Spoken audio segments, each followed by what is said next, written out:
You decided to start. Maybe it was exercise. Maybe it was journaling. Maybe it was a sleep schedule, a morning routine, meal prep, something that would finally make the days feel more structured. You decided to start. And it worked for 3 days, maybe 5. And then it stopped. You have done this before, more than once. The decision feels real every time. The first few days feel like proof that this time is different, and then the same thing happens. The routine disappears. Not dramatically, just quietly. One day you skipped it, then another, and by the time you noticed, it was already gone.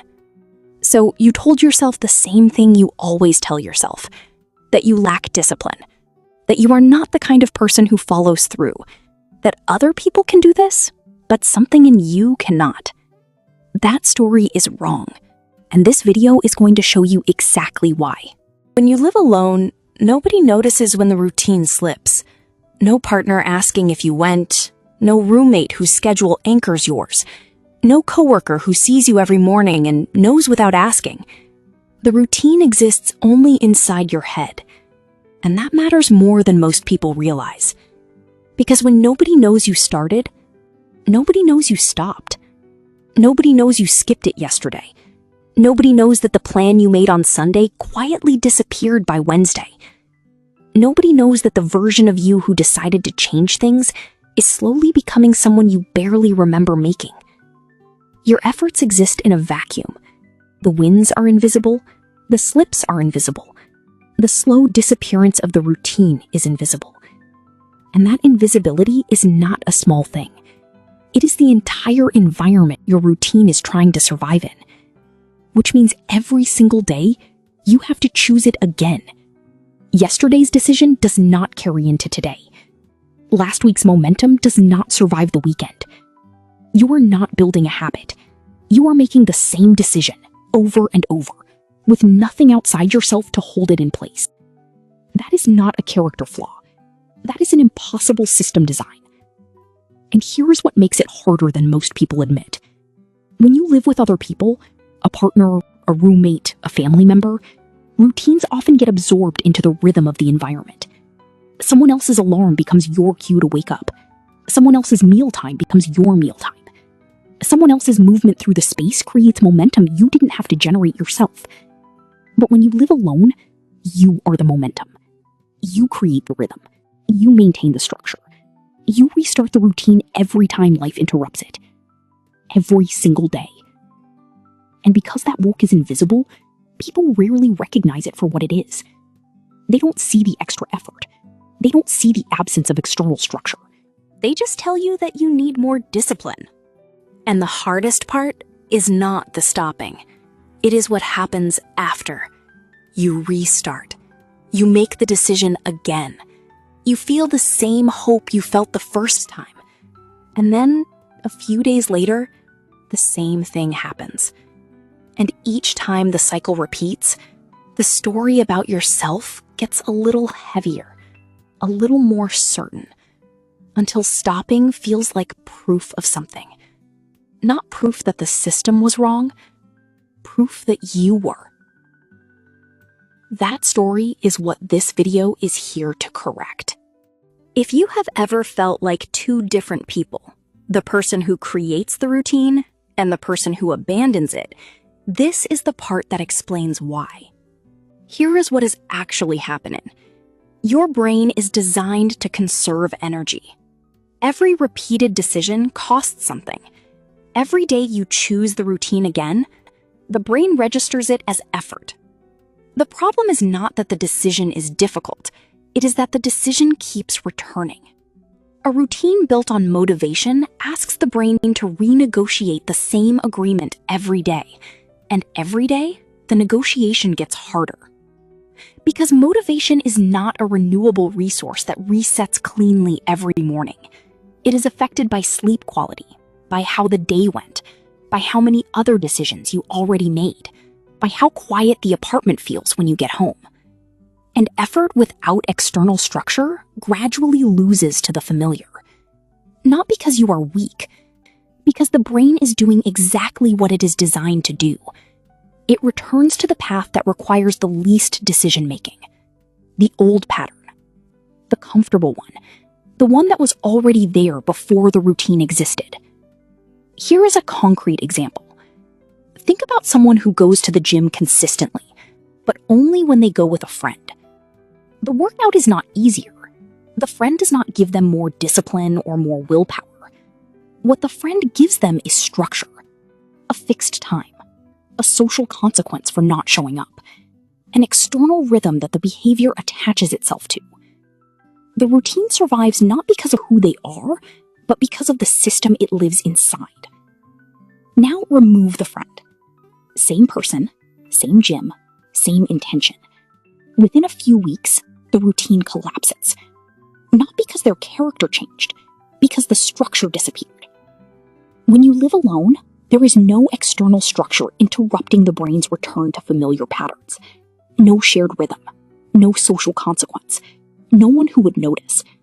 So the brain takes the easier path, every time. Until the routine is gone. The routine did not fall apart because you lacked discipline. It fell apart because it never became part of a system larger than motivation. And motivation, on its own, was never designed to carry a behavior indefinitely. But here is the part nobody talks about.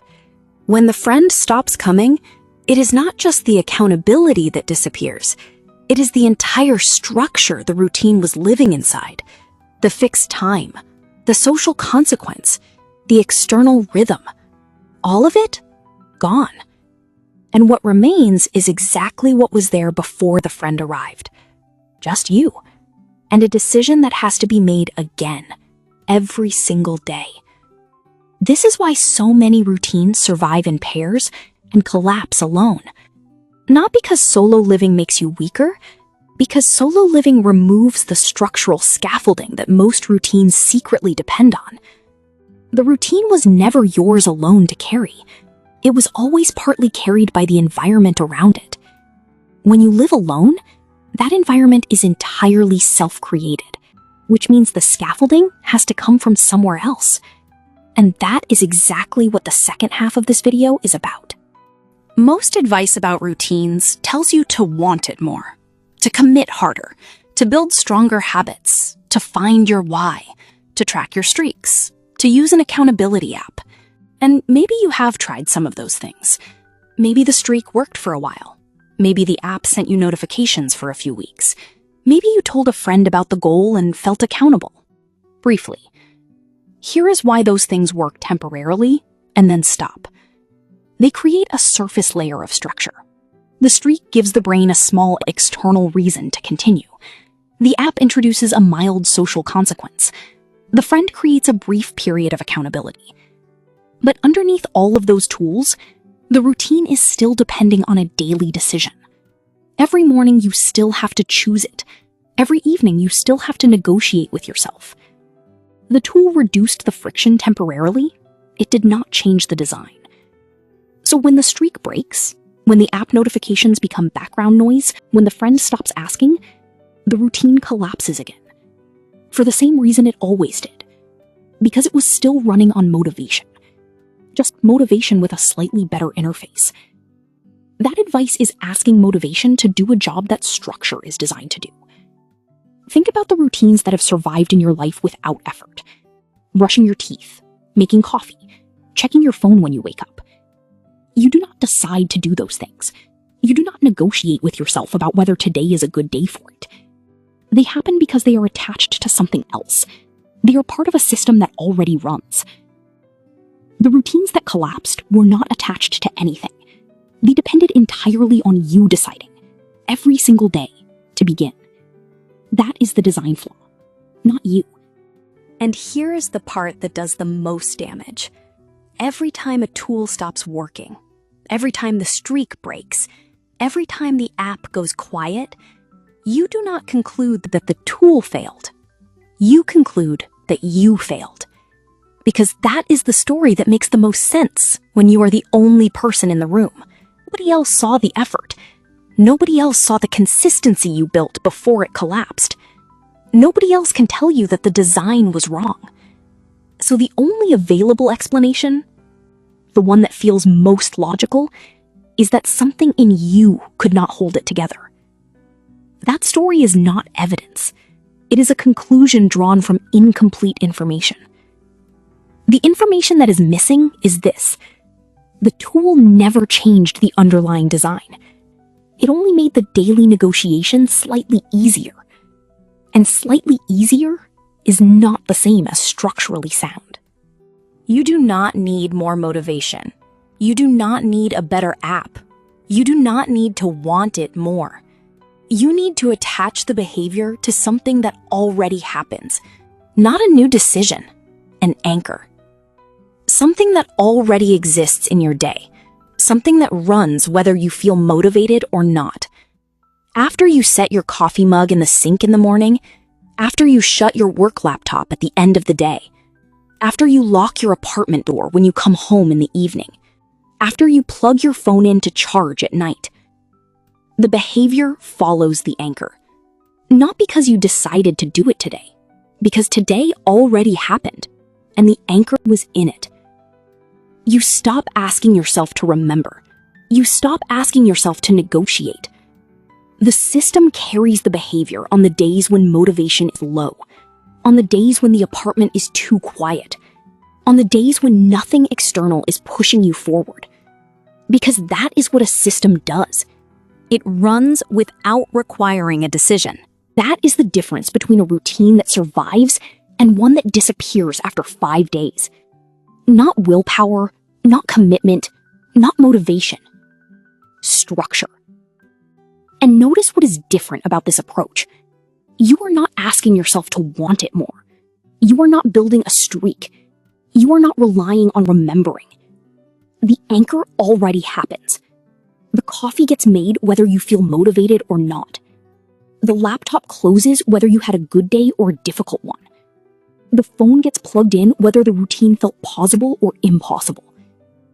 And because the anchor already happens, the behavior attached to it gets carried forward without requiring a single additional decision. That is what structure does. It removes the negotiation entirely. Not on the days when motivation is high, on the days when it is nowhere to be found. Those are the days that define whether a routine survives. And those are exactly the days that the anchor principle is built for. You are not someone who cannot stay consistent. You are trying to build consistency on motivation. And motivation was never designed to work alone, especially when you live alone. Especially when there is no external rhythm holding the behavior in place. Consistency was never a motivation problem. It was a system problem. And now you know what to change. If this finally explained something that felt personal, comment the word system, because it means the explanation landed where it was supposed to.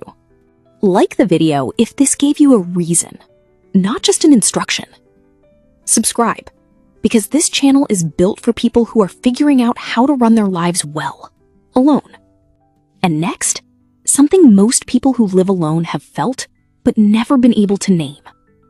Why silence feels like loneliness, even when you chose the quiet. That video is next.